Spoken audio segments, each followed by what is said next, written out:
तो हमारा आज का जो टॉपिक है that is principle of parallel and perpendicular axis. Please anybody tell me what would be the title number 8.4.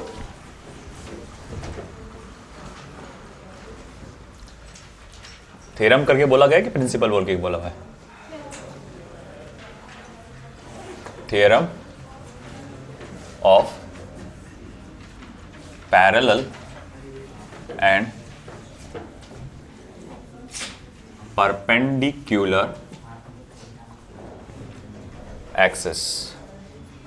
Theorem of parallel and perpendicular axis.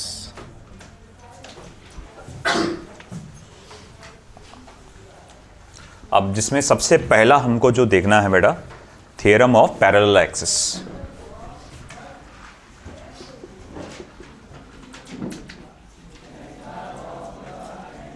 Theorem of parallel axis. अब theorem of parallel axis क्या कहता है? देखो, आपको याद होगा अपन ने rod का मोमेंट ऑफ इनर्शिया कैलकुलेट किए थे about its centre of mass और it came out to be ml²/12. अब अगर मैं कहूं आपसे कि रॉड का मोमेंट ऑफ इनर्शिया निकालना है मुझे बट अबाउट इट्स एज, उसके आखिरी किनारे पे, मतलब अगर ये रॉड ऐसा रोटेट होने लगा है ना, पहले रॉड कैसे रोटेट हो रहा था? अबाउट इट्स सेंटर ऑफ मास. तो वो जो अपने को मोशन को अपोज करता है, तो उस मोशन के अपोजिशन को हम लोग ने IC = ml²/12 के फॉर्मूले से दिए थे. और अब हम कह रहे हैं कि अब हम रॉड को ऐसा घुमाएंगे अबाउट इट्स वन एंड, और अब उसको अगर ऐसा घुमाएंगे तब मोमेंट ऑफ इनर्शिया क्या होगा, हमें ये बताइए. आई क्या बात समझ में आपको? तो अब ऐसा है, in that situation moment of inertia हमें कैलकुलेट करना है. तो उसके लिए हम इस्तेमाल करते हैं theorem of parallel axis. Theorem of parallel axis या प्रिंसिपल ऑफ पैरेलल एक्सिस जो है बॉडी के किसी भी हिस्से पे, मैं क्या बोल रहा हूं, बॉडी के किसी भी हिस्से पे मोमेंट ऑफ इनर्शिया कैलकुलेट करने में हमें मदद करता है ना. हो सकता है वो बॉडी के, मतलब जैसे मान लो ये रॉड इधर था है ना, इसका सेंटर ऑफ मास इधर है, इसका मोमेंट ऑफ इनर्शिया तुमको मालूम है ml²/12 है ना. और अब अगर मैं कहूं अच्छा ठीक है, ये एंड पे नहीं, मुझे यहां निकालना है, मतलब मिड पॉइंट और एंड के बीच में, मिड पॉइंट और एंड के बीच में. तो अगर मुझे मोमेंट ऑफ इनर्शिया यहां निकालना है कि अगर एक्सिस ऑफ रोटेशन यहां से पास हो रही है तब मोमेंट ऑफ इनर्शिया क्या होगा, तो अगर ये मुझे कैलकुलेट करना है तो मैं थ्योरम ऑफ पैरेलल एक्सिस से कैलकुलेट कर सकता हूं. तो एक बात तो समझ लो आप, बॉडी के किसी भी हिस्से पे या कोई भी एक्सिस पे, मैं बोलूंगा कोई भी एक्सिस पे, कोई भी एक्सिस पे अगर मुझे मोमेंट ऑफ इनर्शिया निकालना है तो उसके लिए मैं थ्योरम ऑफ पैरेलल एक्सिस का इस्तेमाल करता हूं.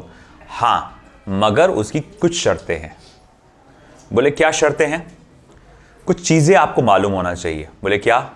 सबसे पहले जिस बॉडी के बारे में आप ये कैलकुलेट कर रहे हैं तो उस बॉडी का मास कितना है ये मालूम होना चाहिए. बोले ठीक है, आपको बॉडी का moment of inertia about its centre of मास मालूम होना चाहिए. पहली बात क्या मालूम होना चाहिए? Mass of the body. दूसरी बात, सेंटर ऑफ मास पे मोमेंट ऑफ इनर्शिया क्या रहेगा ये मालूम होना चाहिए. तीसरा, सेंटर ऑफ मास की एक्सिस, सेंटर ऑफ मास की एक्सिस, और जिस एक्सिस पे आप कैलकुलेट करना चाहते हैं, सेंटर ऑफ मास की एक्सिस और जिस एक्सिस पे आप कैलकुलेट करना चाहते हैं उनके बीच में का परपेंडिकुलर डिस्टेंस मालूम होना चाहिए, उनके बीच में का परपेंडिकुलर डिस्टेंस मालूम होना चाहिए. और चौथा, ये कंडीशन बहुत जरूरी है और उसी पर से इसका नाम आया है कि जो एक्सिस, देखो सेंटर ऑफ मास है ना, ऐसा सेंटर ऑफ मास की एक्सिस ऐसी अगर, तो जो दूसरी एक्सिस पे आप मोमेंट ऑफ इनर्शिया निकाल रहे हैं, this should be parallel to the axis of centre of mass. This should be the parallel to the axis of centre of mass. ये दो जरूरी है. इसी पर से इसका नाम पड़ा है प्रिंसिपल ऑफ या थ्योरम ऑफ पैरेलल एक्सिस. ये बात को समझो. जैसे फॉर एग्जांपल, अब अगर सपोज करो मेरे पास ये एक रैंडम बॉडी है, ये इसका सेंटर ऑफ मास है, यहां से एक्सिस ऑफ रोटेशन जा रहा है। अगर ये इसके तरफ घूमेगा तो मोमेंट ऑफ इनर्शिया क्या आएगा, IC, है ना। अब मैंने बोला अच्छा ठीक है, मुझे यहां निकालना है। ये देखो, ये पॉइंट O है, ये पॉइंट C था, ये पॉइंट O है, और ये डिस्टेंस मान लो कि H है। H बोलो, R बोलो, अलग अलग किताबें उसको अलग अलग इस्तेमाल करती है। तो देखो यहां अगर आपको मोमेंट ऑफ इनर्शिया कैलकुलेट करना है तो देखो यहां पर ये दोनों एक्सिस का क्या रहना जरूरी है जी, पैरेलल रहना जरूरी है। तो ये दोनों एक्सिस का क्या बेटा, पैरेलल, इधर इधर बैठ, इधर बैठ जाओ बीच में। तो दोनों एक्सिस का पैरेलल होना जरूरी है। ऐसा नहीं चलेगा कि देखो ये एक्सिस ऑफ रोटेशन है सेंटर ऑफ मास का, है ना, ये देख लो अच्छे से, ये मेरी उंगली जो है वो क्या है, एक्सिस ऑफ रोटेशन है, और कहां से जा रही है, सेंटर ऑफ मास से। और देखो अब ये एक्सिस ऑफ रोटेशन अब ऐसा आ गया। तुमको लग रहा कि ये एक्सिस और ये एक्सिस पैरेलल है, हाँ, ये ऐसा भी टेढ़ा भी ले लो, पैरेलल है कि नहीं, पैरेलल के लिए ऐसे सीधी चाहिए ना एकदम दोनों भी, तो ही ये वैलिड है, नहीं तो नहीं। तो ये कुल मिला के 4 चीज है। क्या, पहले तो बॉडी का मास, उसका moment of inertia about its centre of मास, दोनों एक्सिस के बीच में का डिस्टेंस, और चौथी चीज दोनों एक्सिस आपस में कैसी होना चाहिए, पैरेलल। कौन कौन सी एक्सिस, एक एक्सिस जो सेंटर ऑफ मास से गुजर रही है, और दूसरी एक्सिस जो उस एक्सिस को पैरेलल है, और जहां पर मोमेंट ऑफ इनर्शिया निकालना है। तो अब देखो इस बेसिस पे मैं यहां पर एक स्टेटमेंट लिखूंगा जिसको हम लोग कहते हैं statement of theorem of parallel axis. बहुत इंपॉर्टेंट है, ध्यान देना अच्छे से।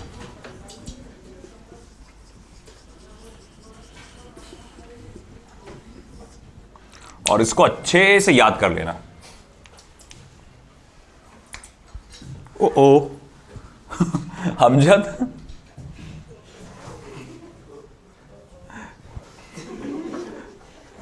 क्या है, मेरे हाथ खून में भरे हुए हैं, नीले खून में।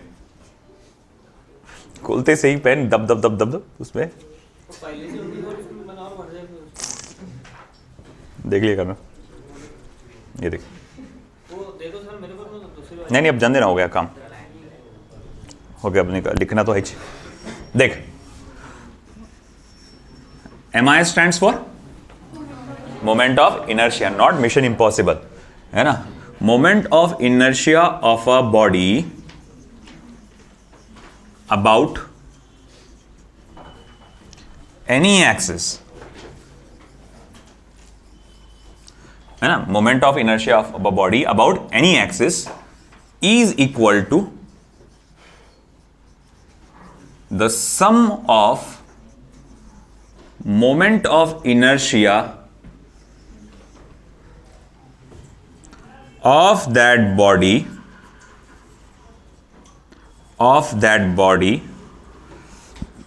about parallel axis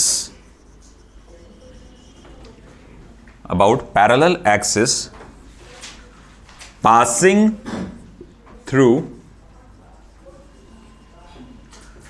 center of mass, about parallel axis passing through center of mass। एक मिनट रुको, सम डालना भूल गया मैं।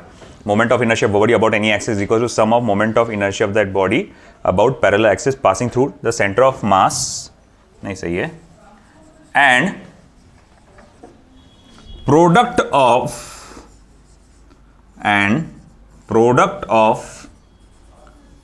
mass of the body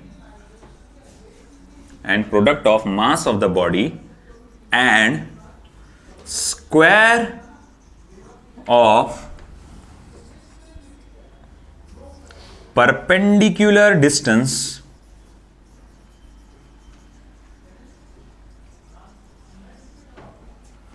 between the two parallel axes, perpendicular distance between the two parallel axes, perpendicular distance between the two parallel axes। तो moment of inertia of a body about any axis is equal to the sum of moment of inertia of that body about the parallel axis passing through center of mass and product of mass of the body and square of perpendicular distance between the two parallel axis. मतलब ये क्या कह रहा है, अगर किसी body का moment of inertia आप निकालना चाहते हैं अबाउट एनी एक्सिस, किसी भी एक्सिस पे, तो वो किस चीज के बराबर रहेगा, वो बराबर रहेगा सम के, किसके सम के, moment of inertia of that, उसी बॉडी के moment of inertia about parallel axis. देखो दूसरी जो एक्सिस है वो कैसी होना चाहिए, पैरेलल एक्सिस, कहां से जा रही हो, passing through centre of mass. ये एक टर्म ऐड हो रहा, दूसरा टर्म किसके साथ ऐड करे, and product of mass of the body and square of perpendicular distance between the two parallel axis.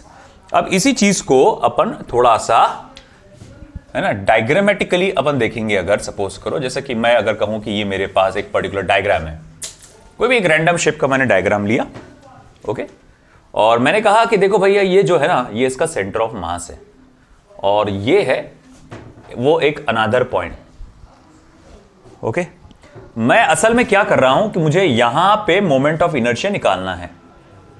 मतलब क्या कि अगर ये बॉडी इस एक्सिस के तरफ गोल घूमेगी ऐसा, तो मोमेंट ऑफ इनर्शिया क्या होगा, ये मेरा टारगेट है निकालना। तो उसके लिए क्या कर रहा कि देखो पहले तो आप देखो कि इसका एक पैरेलल एक्सिस लो, इसी एक्सिस का पैरेलल एक्सिस लो, याद रखना इसी एक्सिस का पैरेलल एक्सिस लो, जो कहां से गुजरना चाहिए, सेंटर ऑफ मास से गुजरना चाहिए। ओ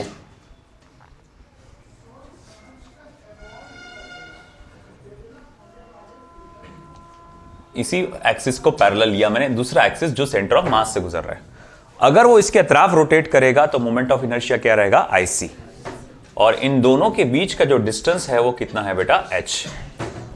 तो फिर अब मैं कहूंगा ये जो स्टेटमेंट में सब वर्ड्स कहे गए हैं ना, उसी को मैथमेटिकल अंदाज में अगर मैं लिखूंगा तो लिखूंगा IO is equals to IC plus MH square.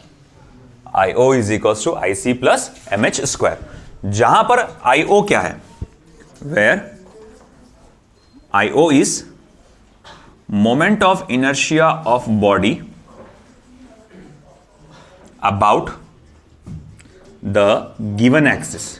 जो एक्सिस दी गई है उस एक्सिस के तरफ उसका मोमेंट ऑफ इनर्शिया है। IC moment of inertia of body about centre of mass. Capital M क्या है बेटा, mass of body, mass of body. H जो है वो है perpendicular distance, perpendicular distance between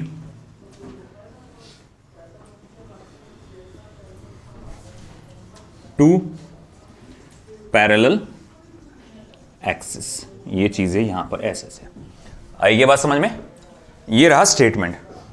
अब हमको बढ़ना है आगे इसके प्रूफ पर, मगर पहले आप इस चीज को अच्छे से लिख लो, फिर हम बढ़ते हैं आगे। बॉडी का जो, चलिए बेटा नेक्स्ट। अब ऐसा है कि इसी कॉन्सेप्ट को मुझे प्रूफ करके बताना है, तो कैसे प्रूफ करूंगा, तो देखिए अब बहुत सारी जो थ्योरी है वो मैं नहीं लिखने वाला, जो उसमें थ्योरीज आने वाली है उसमें होता है डिस्क्राइब करना पड़ता है, consider a body of mass m, है ना, rotating about an axis passing through point O, and let that when the body rotates about the point O या एक्सिस O, तो its moment of inertia is IO। ये सारी चीज़ें, बहुत सारी चीज़ें डिटेल में आने वाली है, जिसको मैं अभी फिलहाल यहाँ पर नहीं लिख रहा हूँ। ओके चलिए, तो सबसे पहले मैं आपको बता दूं कि इस बॉडी पे, इस पूरी बॉडी का मोमेंट ऑफ इनर्शिया निकालने के लिए मैं इस बॉडी का एक छोटा सा हिस्सा पकड़ता हूं, जिसी को अपन क्या बोलते हैं, एलिमेंट या फिर एलिमेंट्री मास। तो मैंने ये एक छोटा सा हिस्सा, थोड़ा और पीछे ले लेता हूं मैं, तो एक छोटा सा हिस्सा पकड़ा इसका बॉडी का, जिसका मास कितना है, dm। अब मैंने क्या किया यहां से बेटा, ये यहां से मैंने एक क्या बनाया, एक स्ट्रेट लाइन बनाया जो कि आपका परपेंडिकुलर डिस्टेंस इंडिकेट करेगा। इस एलिमेंट का इस एक्सिस ऑफ रोटेशन से क्या इंडिकेट करेगा, परपेंडिकुलर डिस्टेंस। इसी तरह से एक और मैंने बनाया लाइन, ये भी क्या कर रहा है बेटा, इस एलिमेंट का ये क्या इंडिकेट कर रहा है, परपेंडिकुलर डिस्टेंस इंडिकेट कर रहा है। चलो ठीक है, ये पॉइंट जो है मैं इसको पॉइंट पी करके दे देता हूँ यहाँ पर नाम, नहीं बट उसमें जो तुम्हारे नोट्स में वही देना पड़ेगा मुझको, नहीं तो फिर प्रॉब्लम हो जाएगी। पॉइंट डी है उसका नाम वहाँ पर दिया हुआ नोट्स में, तो यहाँ पर डी नाम दिया हुआ है इसका, ठीक है। अब अगर मैं बोलूँ कि भाई ठीक है, अगर ये मान लो इस छोटा सा एलिमेंट, अगर ये सिर्फ छोटा सा एलिमेंट, अगर ये पॉइंट ओ यानी एक्सिस ओ के तरफ अगर वो रोटेट होगा, तब मोमेंट ऑफ इनर्शिया क्या आएगा? तो मैं कहूंगा अगर वो मेरा छोटा सा एलिमेंट वो ओ एक्सिस के तरफ रोटेट होगा, तब जो मोमेंट ऑफ इनर्शिया आएगा उसको मैं डी आई ओ से रिप्रेजेंट करता हूं, जो कि कितना होगा? डी एम इंटू आपका जो परपेंडिकुलर डिस्टेंस है वो कितना है बेटा? ओ डी, ये क्या हो जाएगा? उसका स्क्वायर। अच्छा ठीक है, D M into O D का स्क्वायर। अगर ये छोटे से एलिमेंट का मोमेंट ऑफ इनर्शिया है, तो पूरी बॉडी का मोमेंट ऑफ इनर्शिया क्या रहेगा? तो बोले भैया उसके लिए तो आपको इस छोटे से एलिमेंट के मोमेंट ऑफ इनर्शिया को इंटीग्रेट करना पड़ेगा। इसका मतलब आपको इंटीग्रेट करना पड़ेगा पूरे ये टर्म को, यानी dm into O D square. चलो इसे इक्वेशन नंबर 1 देता हूं। सिमिलरली अगर मैं कहूं कि वो छोटे से एलिमेंट का मोमेंट ऑफ इनर्शिया मुझे कैलकुलेट करना है about an axis passing through point C, about an axis passing through point C, तो भैया मोमेंट ऑफ इनर्शिया क्या आएगा? D I C is equals to D M into वो distance कितना होगा बेटा? सी डी, तो ये हो जाएगा सी डी का स्क्वायर। अच्छा, पूरी बॉडी का moment of inertia about it centre of mass क्या होगा फिर? Integration D M into C D का स्क्वायर,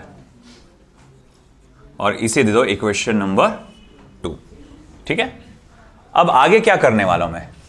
अब ये ओसी लाइन को मैं आगे इसको इस तरह से एक्सटेंड करूंगा, और फिर यहां पे मैं एक परपेंडिकुलर बनाऊंगा, और ये जो परपेंडिकुलर मैंने बनाया है से मैंने बनाया है एट पॉइंट एन। मैंने क्या बनाया है? At point N. अच्छा ठीक है, चलो मान लिया। क्या आपको यहां पर एक राइट एंगल ट्रायंगल बनता हुआ नजर आ रहा है? एक बड़ा सा है ना, ओडीएन है ना। तो मैं यहां लिखूंगा in triangle ओडीएन।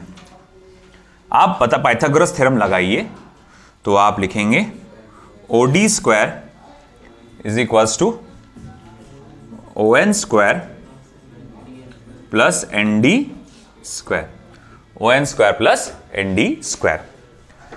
Therefore, OD square is equals to ON square plus, sorry मैं ND स्क्वायर को थोड़ा पहले लिख लेता हूं, मैं ND स्क्वायर को पहले लिख रहा हूं। अब देखो मैं ON को क्या लिख रहा हूं? OC प्लस CN का स्क्वायर, OC प्लस CN। बोले कैसा? अरे भैया ये यहां से लेके यहां तक के क्या है? ON है ना, तो आप उसको OC प्लस CN नहीं लिख सकते क्या? बिल्कुल लिख सकते। तो वो OC प्लस CN का होल स्क्वायर। अब क्या करेंगे? आप इसको एक्सपांड करेंगे बाय द क्या आएगा आपका थ्योरम, जो a plus B whole square का फॉर्मूला जो होता है, OD square is equal to ND square plus OC square plus 2OC CN plus CN square. हाँ चलिए, बात सही है, बोले ठीक है। अब मैं कहूंगा कि देखो आप ये टर्म को एक साथ देखो, CN स्क्वायर और ND स्क्वायर, CN स्क्वायर और ND स्क्वायर को, ये दो टर्म्स को आप एक साथ देखो। हाँ, तो ये CN square plus ND square को क्या लिख सकते हैं आप? CD square, once again by Pythagoras theorem. तो मैं यहां लिख सकता हूं कि अब जो ये फॉर्मूला आएगा, जस्ट अ मोमेंट,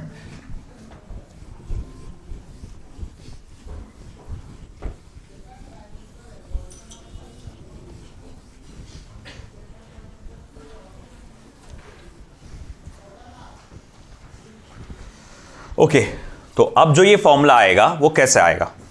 तो मैं लिखूंगा, देखो भाई, अब ये जो फॉर्मूला है OD square is equals to, ये हो जाएगा OC square plus 2 times of OC into C N plus C D square, है ना। ये क्या हो जाएगा, O C square plus 2 times of O C into C N into C D square. अब एक काम करो, ये जो वैल्यू है ओडी स्क्वायर की, ये इक्वेशन नंबर 1 में डाल दो। इक्वेशन नंबर 1 में तुमको नजर आया ओडी स्क्वायर है वहां पे, है ना। तो आप लिखेंगे therefore from 1 I O is equals to, हम लोग लिखेंगे यहां पे कि यहां पर integration of DM, OD square की जगह ये पूरा तामझाम आ जाएगा, O C square plus twice O C C N plus C D square. Okay, O C square plus twice O C C N plus C D square. DM और integration को एक साथ अंदर सबसे मल्टीप्लाई कर दो, तो ये हो जाएगा I O is equals to, सबसे पहले इससे मल्टीप्लाई होगा इंटीग्रेशन, है ना, DM into O C square, फिर ये इससे भी मल्टीप्लाई होगा DM integration DM into 2 into O C into C N plus ये इससे भी मल्टीप्लाई होगा, है ना, integration of DM into C D square. अब ऐसा है, अगर मैं वैल्यूज डालते बैठूं अब यहां पे, तो ये हो जाएगा, देखो integration of DM O C square, integration DM O C square, C D square किधर गया, अच्छा उधर है, हाँ, integration DM O C square. तो मैं इसको ऐसा लिख सकता हूं, I O is equals to integration DM into H square. OC की वैल्यू क्या है बेटा, ओसी की वैल्यू क्या रिप्रेजेंट करे आपने, एच, तो बोले H square plus DM 2 times of O C, once again क्या होता है ये, एच होता है, into C N plus integration of D M into C D square, ये क्या हो जाएगा बेटा, आई सी हो जाएगा, ये हो जाएगा आई सी। अब देखो यहां पर एक चीज है आपका, ये जो वाला ये वाला पार्ट है, ये वाला पार्ट पूरा का पूरा जीरो होने वाला है। अब सवाल उठा क्यों, बात ऐसी है बेटा यहां पे कि यहां पर ट्वाइस 2 और h ये तो कांस्टेंट है, तो ये तो इंटीग्रेशन के बाहर निकल जाएंगे, ये अपने आप को इंटीग्रेशन के बाहर निकाल लेंगे, मसला नहीं। इंटीग्रेशन के अंदर बच जाएगा डीएम और सी एन, डीएम और सी एन। डीएम तो क्या, एलिमेंट्री मास, और सी एन क्या, तो बोले यहां से जो मैंने परपेंडिकुलर ड्रॉ किया है ना, और ये इसको ड्रॉ किया, मतलब सिंपली ये कह सकता हूं ये डीएन भी क्या है, परपेंडिकुलर डिस्टेंस है। अच्छा ठीक है, डीएन ये परपेंडिकुलर डिस्टेंस है, तो ये मिला के क्या रिप्रेजेंट करते हैं, ये मिला के रिप्रेजेंट करते हैं मोमेंट ऑफ मास, ये है मोमेंट ऑफ मास। अब ये मोमेंट ऑफ मास क्या होता है, वो याद है तुमको, मैंने बनाया था formula m1r1 plus m2r2 plus m3r3 dot dot dot plus mn और मैंने कहा था कि ये क्या रिप्रेजेंट करता है, मोमेंट ऑफ मास। मैं थोड़ा सा आइडियोलॉजिकली आपको रिप्रेजेंट बताने की कोशिश करूंगा मोमेंट ऑफ मास क्या होता है। मतलब देखो, जैसे फॉर एग्जांपल कि मैं बोलूंगा कि मैंने इसको ऐसा पकड़ा और छोड़ा, आपने देखा कि ये नीचे गिर गया, ऐसा है ना, तो मैं बोलूंगा क्यों, क्योंकि इस साइड में, लेफ्ट साइड में उसका मोमेंट ऑफ मास कैसा था, ज़्यादा था, और उस मोमेंट ऑफ मास के वजह से क्या हुआ, ये इसका मोशन हो गया डाउनवर्ड्स। वंस अगेन मैंने इसको इधर पकड़ा और छोड़ा, इसका मोशन नीचे इधर की तरफ हो गया, तो मैं बोलूँगा ऐसा क्यों हो गया, क्योंकि अब राइट साइड में, मतलब मेरा राइट आपके लिए लेफ्ट हो जा रहा है, तो मोमेंट ऑफ मास इसका ज़्यादा था और इसी वजह से वो इस तरफ नीचे बेंड हो गया।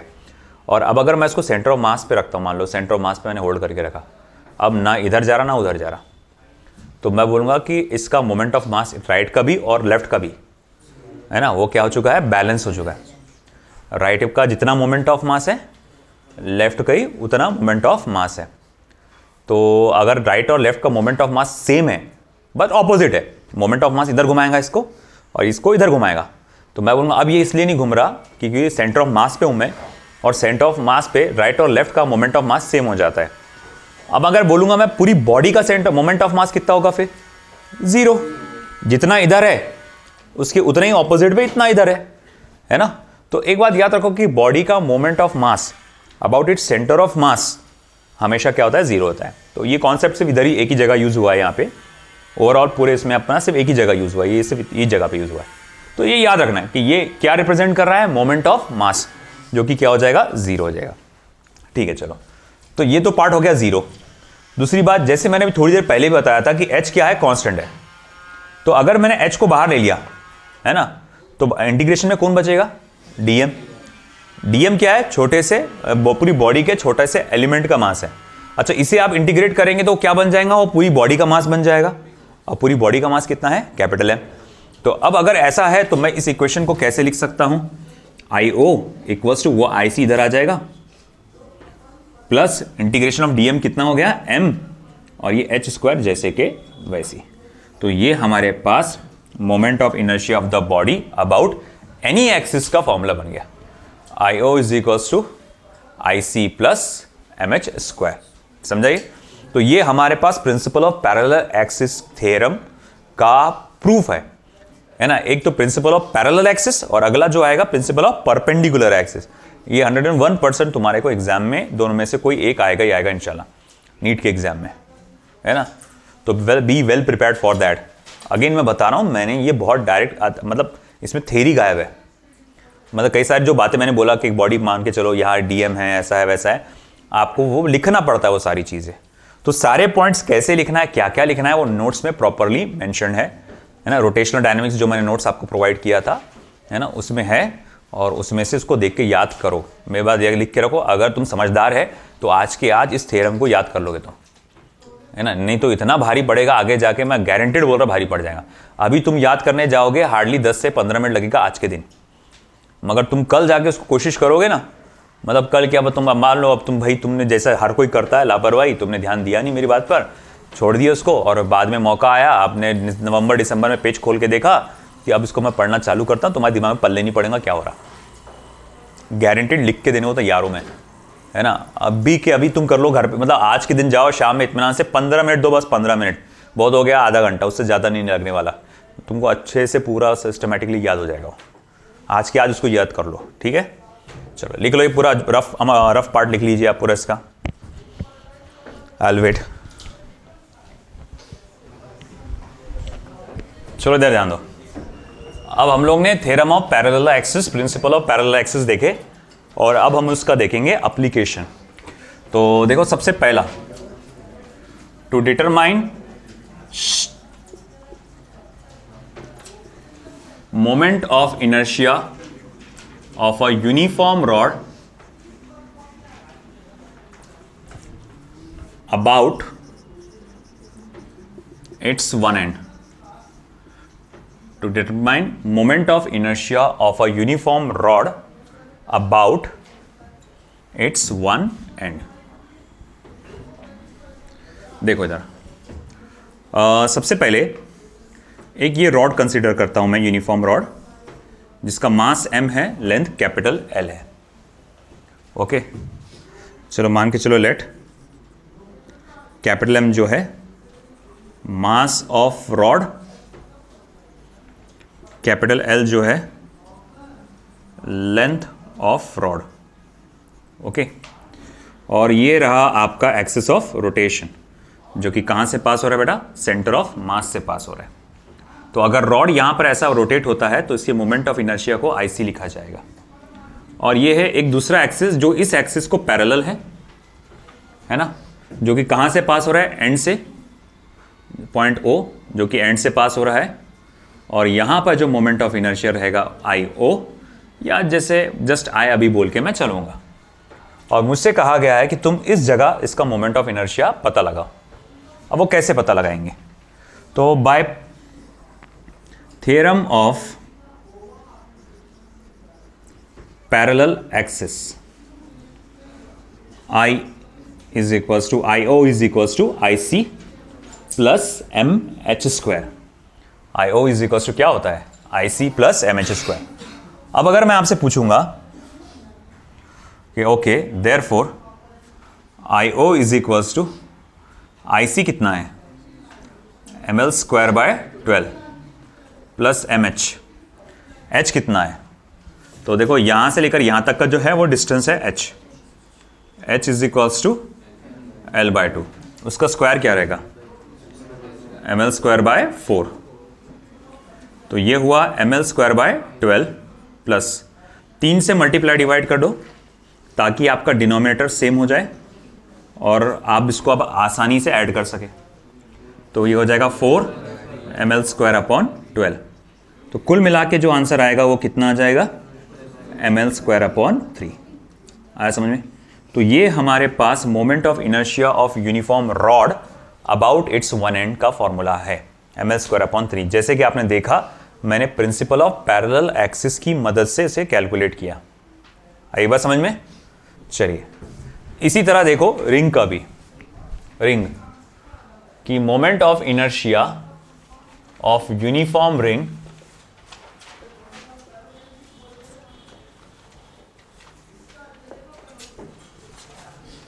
about its tangent and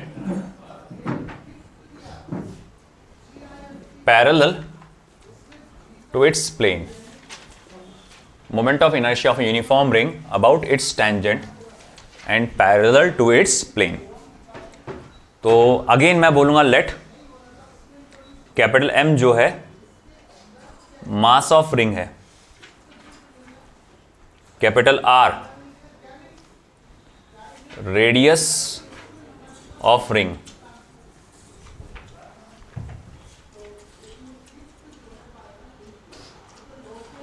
और ये देखो इस तरह से है कैपिटल R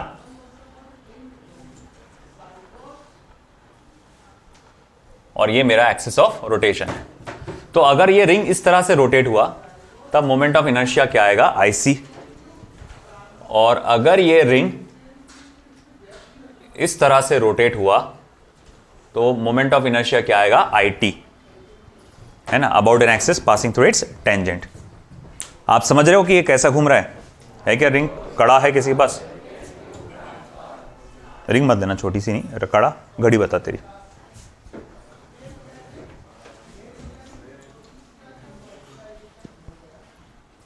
अब देखो पिछली बार जो मैंने कहा उस सिचुएशन में क्या था कि ये अगर रिंग मान के चलूं मैं इसको, तो ये इस तरह से रोटेट हो रहा था अबाउट इट सेंटर ऑफ मास, है ना, मतलब एक्सिस ऑफ रोटेशन ऐसा जा रहा है और ये रिंग इस तरह से रोटेट हो रहा है।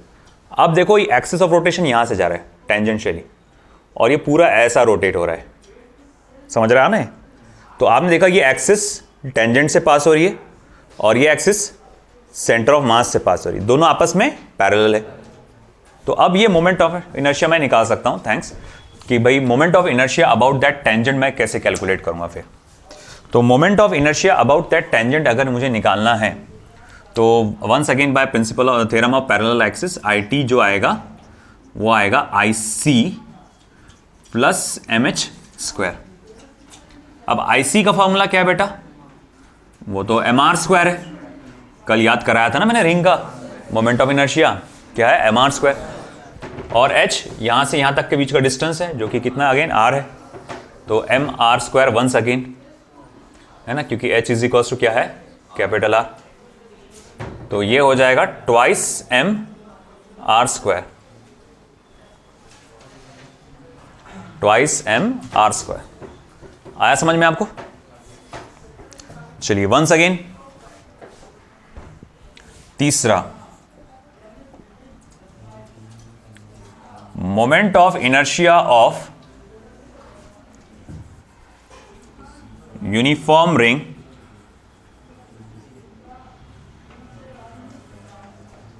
नॉट रिंग यार, डिस्क आएगा अब तो, disc about its tangent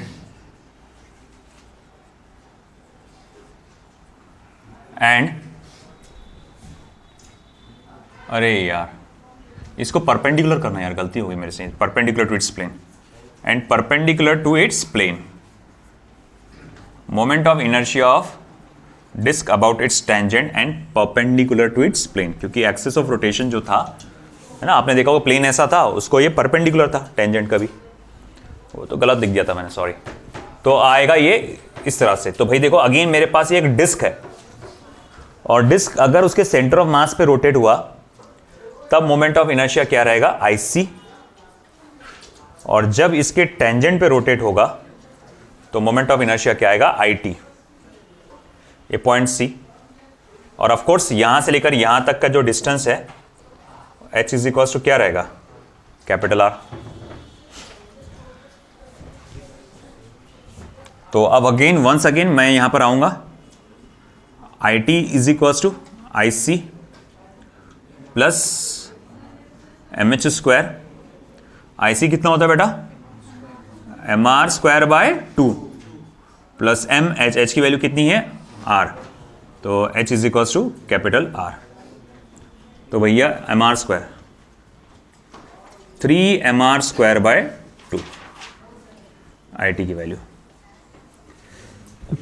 3 M R square by 2। तो moment of inertia of uniform disc about its tangent and perpendicular to its plane, ये क्या आएगा बेटा, 3 एम आर स्क्वायर बाय 2।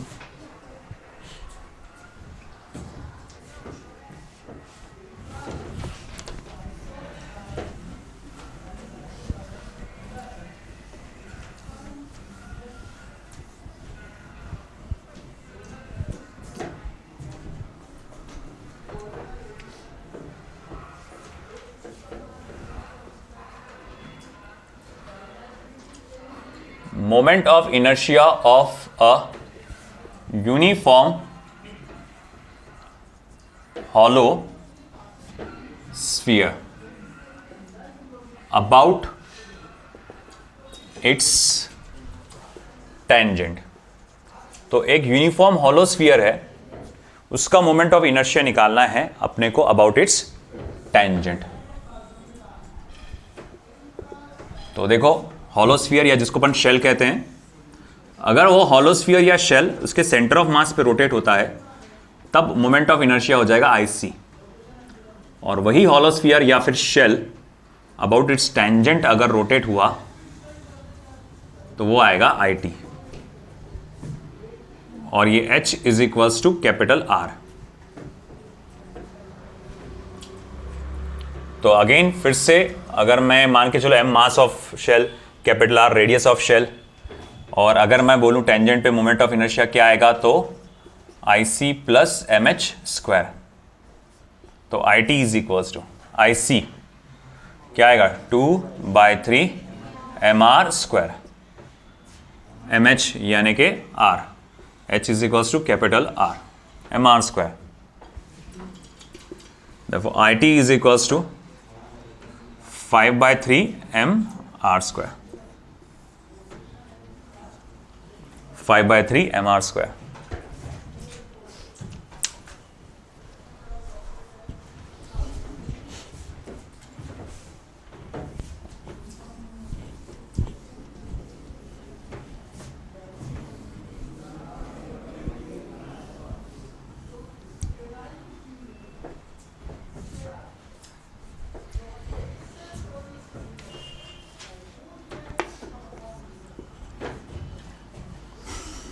चलो ये वाला आप मुझे कैलकुलेट करके बताओ।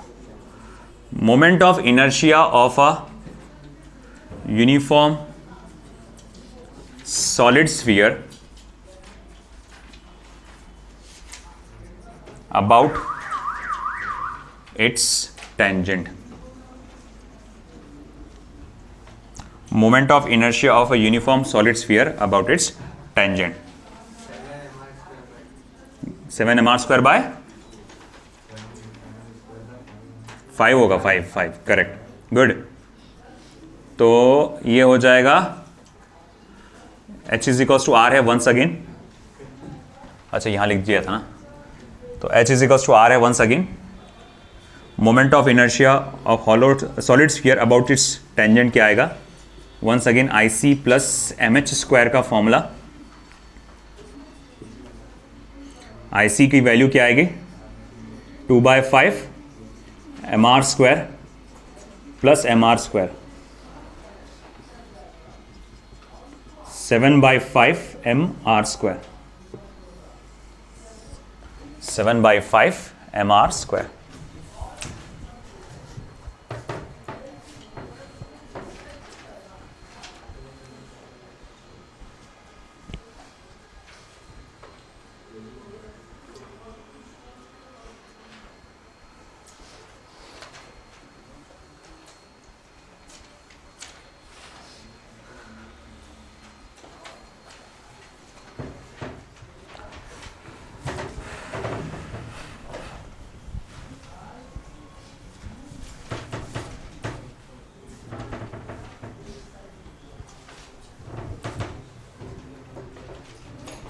चलिए हुआ।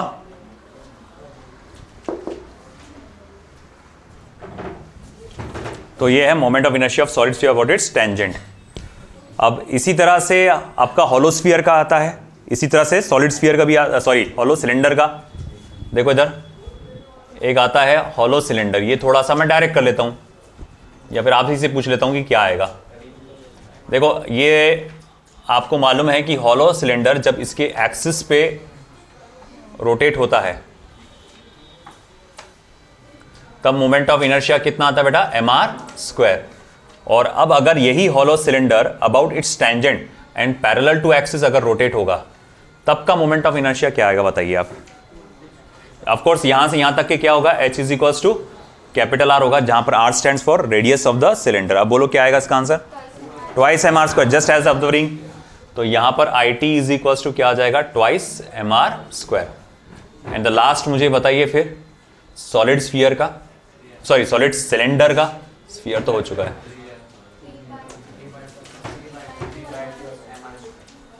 जो डिस्क का रहता है वही रहेगा इसका भी, क्योंकि हमको मालूम है कि ये IC is equals to mr²/2। अब ये IT 3/2 mr², H is equals to R, है ना, IT 3/2 mr²।